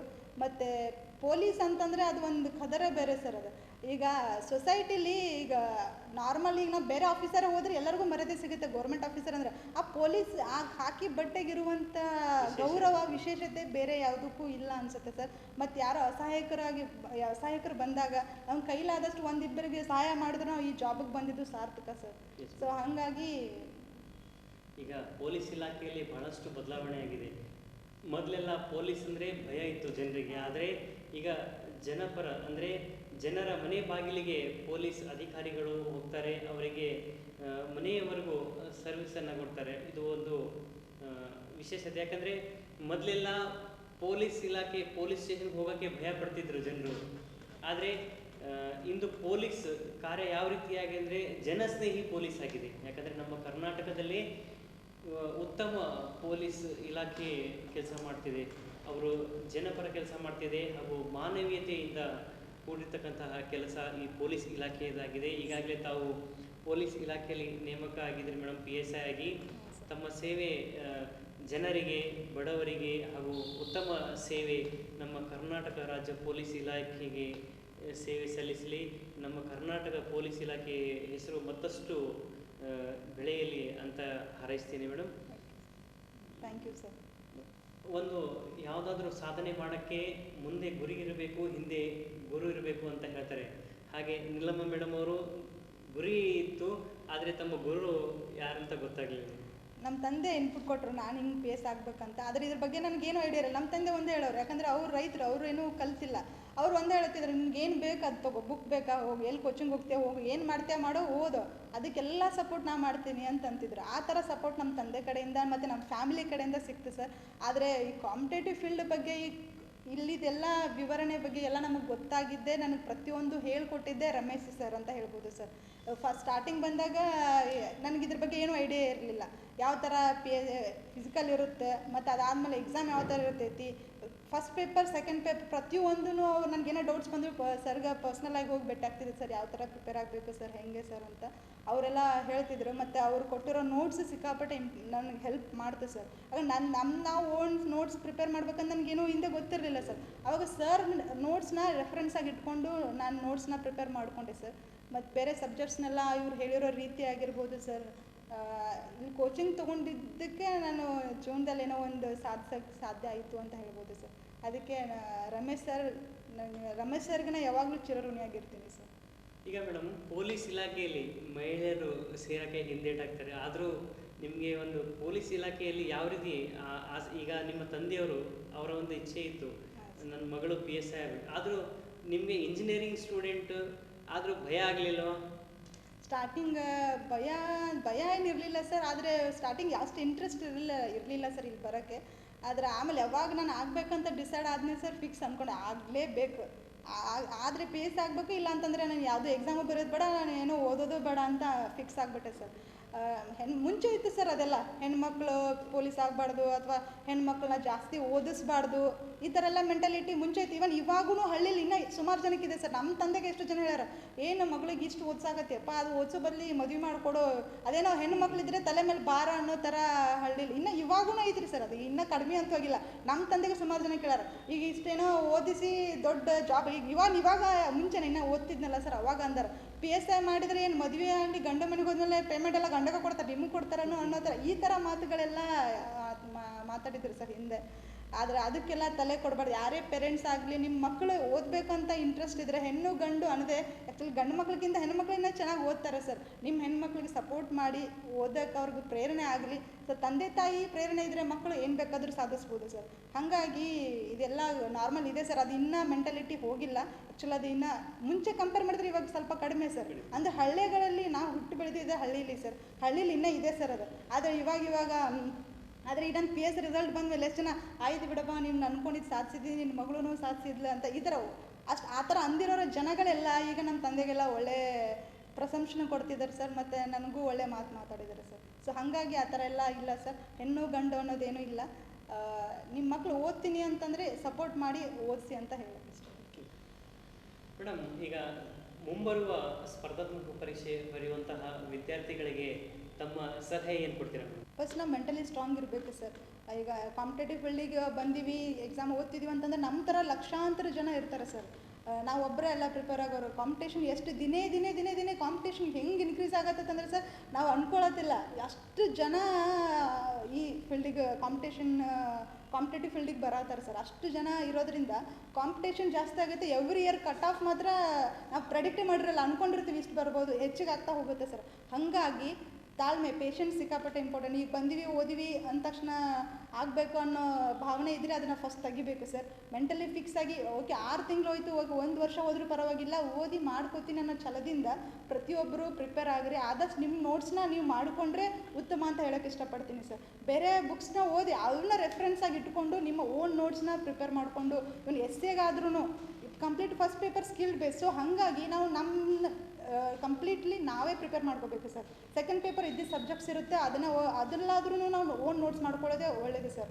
ಅದನ್ನೇ ಎಲ್ಲರಿಗೂ ಸಜೆಸ್ಟ್ ಮಾಡೋದು ಅದೇ ಸರ್. ಫಸ್ಟ್ ಪೇಪರ್ ಇರಲಿ, ಸೆಕೆಂಡ್ ಪೇಪರ್ ಇರಲಿ, ನಮ್ಮ ಓನ್ ನೋಟ್ಸ್ನ ನಾವೇ ರೆಡಿ ಮಾಡಿಕೊಂಡು ಪ್ರಿಪೇರ್ ಆದರೆ ಇನ್ನೂ ಉತ್ತಮ ಸರ್. ಆದಷ್ಟು ಬೇಗ ಸಕ್ಸಸ್ ಕಾಣೋಕ್ಕೂ ದಾರಿ ಆಗುತ್ತಂತ ಹೇಳ್ತೀನಿ ಸರ್. ಮತ್ತು ಯಾವುದೇ ನೆಗೆಟಿವ್, ಈಗ ಎಲ್ಲ ಹಳ್ಳಿಲಿರಲಿ, ಸಿಟಿಲೇ ಇರಲಿ, ಅಥವಾ ಫ್ರೆಂಡ್ಸ್ ಸರ್ಕಲಲ್ಲೇ ಇರಲಿ, ಏನೋ ಪ್ರಿಪೇರ್ ಆಗ್ತೀವಿ, ಏನೋ ಒಂದು ನೆಗೆಟಿವ್ ನಮ್ಮ ಬಗ್ಗೆ ಕೆಟ್ಟದಾಗಿ ಮಾತಾಡೋದಾಗಿರ್ಬೋದು, ಅಥವಾ ಈಕಿ ಏನು ಮಾಡ್ತಾಳೋ, ಇವ ಏನು ಮಾಡ್ತಾನೋ, ಅಥವಾ ಏನೋ ಒಂದು ಈ ಥರ ಮಾತಾಡಿದ್ರು ಅದ್ರ ಬಗ್ಗೆ ಎಲ್ಲ ಸಹಜ, ಮನುಷ್ಯನಿಗೆ ಬೇಜಾರು ಆಗೇ ಆಗುತ್ತೆ. ಅದನ್ನು ಆದಷ್ಟು ಅವಾಯ್ಡ್ ಮಾಡಿಕೊಂಡು, ಅದೇ ನಮ್ಮ ಬಗ್ಗೆ ಇವಾಗ ಕೆಟ್ಟದ್ದು ಮಾತಾಡಿರೋ ಜನಗಳು ನಾವು ಸಕ್ಸಸ್ ಆದಮೇಲೆ ನಮ್ಮ ಬಗ್ಗೆನೇ ಒಳ್ಳೇದು ಮಾತಾಡ್ತಾರೆ ಸರ್. ಈ ಥರ ಜನ ಮಾತಾಡೋರು ಅಂಥೇಳಿ ನಾವು ಡಿಪ್ರೆಸ್ ಆಗದೆ, ಇನ್ನೂ ನೆಗೆಟಿವ್ ಆಗಿ ತೊಗೊಳ್ಳದೆ, ಜಸ್ಟ್ ಅದನ್ನು ಈ ಕಡೆ ಕೇಳಿ ಈ ಕಡೆ ಬಿಟ್ಟು ನಾವು ಚೆನ್ನಾಗಿ ಪ್ರಿಪೇರ್ ಮಾಡಿದ ಮೇಲೆ ನಮ್ಮ ಸಕ್ಸಸ್ ಕಂಡ್ಮೇಲೆ ಅದೇ ಜನನೇ ನಮ್ಮ ಬಗ್ಗೆ ಒಳ್ಳೆ ಮಾತಾಡ್ತಾರೆ. ಸೊ ಹಾಗಾಗಿ ಯಾವುದೇ ನೆಗೆಟಿವ್ ಥಾಟ್ಸ್ಗೆ, ಯಾವುದೇ ಇದಕ್ಕೆ ಒಳಗಾಗದೆ, ಯಾರೇ ಏನೇ ಅಂದರೂ ಆ ಮಾತಿಗೆ ತಲೆ ಕೊಡದೆ ನಾವು ಚೆನ್ನಾಗಿ ಪ್ರಿಪೇರ್ ಆಗಿ ಚಲೋ ಬರೋದು, ಮತ್ತು ಎಲ್ಲ ಚೆನ್ನಾಗಿ ಓದಿ ಯಾರಾದರೂ ಈ ಕಾಂಪಿಟೇಷನ್ ಫೀಲ್ಡಿಗೆ ಹೊಸದಾಗಿ ಬಂದರೆ ಬೆಟ್ರ್ ಕೋಚಿಂಗ್ ತೊಗೊಳ್ಳೋದು ಉತ್ತಮ ಅಂತ ಹೇಳ್ತೀನಿ ಸರ್. ಯಾಕಂದ್ರೆ ನಮಗೇನು ಐಡಿಯಾ ಇರೋಂಗಿಲ್ಲ. ಸೊ ಏನು ಓದಬೇಕು, ಏನು ಓದಬಾರ್ದು, ಏನು ಯಾವ್ದು ಕಡೆ ಜಾಸ್ತಿ ಕಾನ್ಸಂಟ್ರೇಷನ್ ಕೊಡಬೇಕು, ಎಷ್ಟು ಓದಬೇಕು. ಈಗ ನಾರ್ಮಲ್ ಬಂದಿವಂತ ಅನ್ನೆಸೆಸರಿ ಎಲ್ಲ ಈಗ ನಮ್ಮ ಸೀನಿಯರ್ಸ್ ಒಬ್ರು ಹೇಳ್ತಾರೆ, ಅಥವಾ ಇನ್ನೊಬ್ರು ಹೇಳ್ತಾರೆ, ಒಂದೊಂದು ಥರ ಹೇಳ್ತಾರೆ ಸರ್. ಎಲ್ಲರೂ ಹೇಳೋದು, ಪ್ರತಿಯೊಬ್ಬರು ಹೇಳಿದ ಬುಕ್ಕನ್ನು ಓದಿ ನಾವು ಫಾಲೋ ಮಾಡೋಕ್ಕಾಗಂಗಿಲ್ಲ ಸರ್. ಹಾಗಾಗಿ ಒಂದೇ ಕಡೆ ಚಲೋ ಕಡೆ ಕೋಚಿಂಗ್ ತೊಗೊಂಡು ಎಲ್ಲ ಮೇನ್ ಆಥರ್ಸ್ ಬುಕ್ನ ತೊಗೋಬೇಕು ಸರ್. ತೊಗೊಂಡು ಎಲ್ಲ ರೆಫರ್ ಆಗಿ ಇಟ್ಕೊಂಡು ಓದ್ಕೊಂಡು ನಮ್ಮ ಓನ್ ಶೈಲಿಲಿ, ನಮ್ಮ ಓನ್ ವೇಲೆ ನಾವು ಪ್ರಿಪೇರ್ ಆದರೆ ಒಳ್ಳೆಯದು ಸರ್. ಹೀಗಾಗಿ ಎಲ್ಲರಿಗೂ ಇದನ್ನೇ ಸಜೆಸ್ಟ್ ಮಾಡ್ತೀನಿ ಸರ್.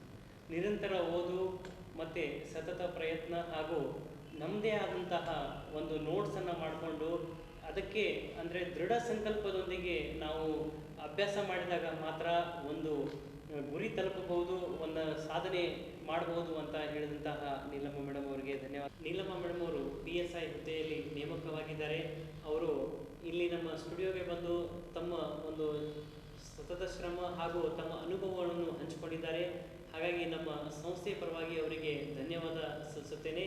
ಹಾಗೂ ಮೇಡಮ್ ಅವರಿಗೆ ಅಭಿನಂದನೆಯನ್ನು ಸಲ್ಲಿಸಿ ಮುಂದೆ ಅವರ ಭವಿಷ್ಯ ಉಜ್ವಲವಾಗಲಿ, ಪೊಲೀಸ್ ಇಲಾಖೆಯಲ್ಲಿ ಅವರ ಹೆಸರು ರಾಜ್ಯ ಮಟ್ಟದಲ್ಲಿ ಆಗಲಿ, ಒಳ್ಳೆ ಉತ್ತಮ ಸೇವೆ ಸಲ್ಲಿಸಲಿ ಅಂತ ಹಾರೈಸ್ತೇನೆ madam. Thank you. Thank you sir. ಈ ಮೂಲಕ ನನಗೆ ಬೆಂಬಲ ನೀಡಿದ ನನ್ನ ಸಂಪೂರ್ಣ ನನ್ನ ಕುಟುಂಬಕ್ಕೆ ಮತ್ತು ನನ್ನ ಎಲ್ಲ ಫ್ರೆಂಡ್ ಸರ್ಕಲ್ಗೂ ಧನ್ಯವಾದಗಳನ್ನ ಹೇಳೋಕ್ಕೆ ಇಷ್ಟಪಡ್ತೀನಿ. ಮತ್ತು ಮುಂಬರುವ ಸ್ಪರ್ಧಾತ್ಮಕ ಪರೀಕ್ಷೆಗಳಿಗೆ ಯಾರೆಲ್ಲ ಪ್ರಿಪೇರ್ ಆಗ್ತಿರೋ ಭಾವಿ ಅಧಿಕಾರಿಗಳಿಗೆ ಎಲ್ಲರಿಗೂ all the best and good luck. ಸದಾ ನಾನು ರಮೇಶ್ ಸರ್ಗೆ ಮತ್ತು ಸ್ಪರ್ಧಾ ಕೇಂದ್ರ ಕಲಬುರಗಿಗೆ ಸದಾ ಚಿರಋಣಿಯಾಗಿರ್ತೀನಿ. ನಮ್ಮ ಸಂಸ್ಥೆ ನಮ್ಮ ಹೆಮ್ಮೆ. ಧನ್ಯವಾದಗಳು.